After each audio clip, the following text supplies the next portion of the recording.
তোমরা কি জানো কেন হয়েছিল সমুদ্রমন্থন?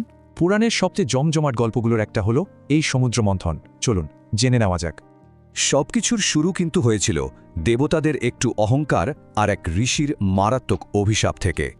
এই অভিশাপের কারণেই দেবতারা তাদের সব শক্তি আর অমরত্ব এক মুহূর্তে হারিয়ে ফেলেন। তখন অসহায় দেবতারা এই বিপদ থেকে পরিত্রাণের জন্য গেলেন বিষ্ণুর কাছে। বিষ্ণু বললেন, শক্তি ফিরে পেতে হলে ক্ষীর সাগর মন্থন করে অমৃত তুলে আনতে হবে। ভাবা যায় অমরত্বের লোভে দেব আর অসুর দুই চিরশত্রু একজোট হল। মন্দরের পর্বতকে মন্থনদণ্ড আর বাসুকি নাগকে দড়ি বানিয়ে শুরু হলো এই বিশাল কর্মযজ্ঞ।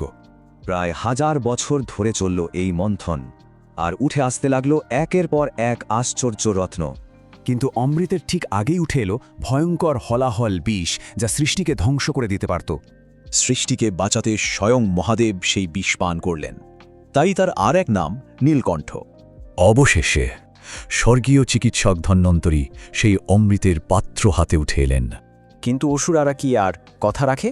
তারা সাথে সাথে চুক্তি ভেঙে অমৃত ছিনিয়ে নিল। এই বিপদ থেকে সবাইকে বাঁচাতে বিষ্ণু নিলেন এক নতুন রূপ, মোহিনী, এক অপরূপা নারী। মোহিনীর রূপে অসুররা এতটাই মগ্ন ছিল যে তারা টেরেই পেল না কখন শুধু দেবতাদের অমৃত দেয়া হয়ে গেল। ব্যাস, দেবতারা তাদের সব শক্তি ফিরে পেলেন, আর জগতের ভারসাম্য আবার ঠিক হয়ে গেল। এই বিশাল ঘটনাটা আসলে কি বোঝায়? এটাই যে বড় কিছু পেতে গেলে কখনো সহযোগিতা, আবার কখনো ছলনার আশ্রয় নিতে হয়। তাহলে কেমন লাগলো গল্পটা? যদি ভালো লেগে থাকে তাহলে লাইক আর সাবস্ক্রাইব করতে ভুলো না যেন।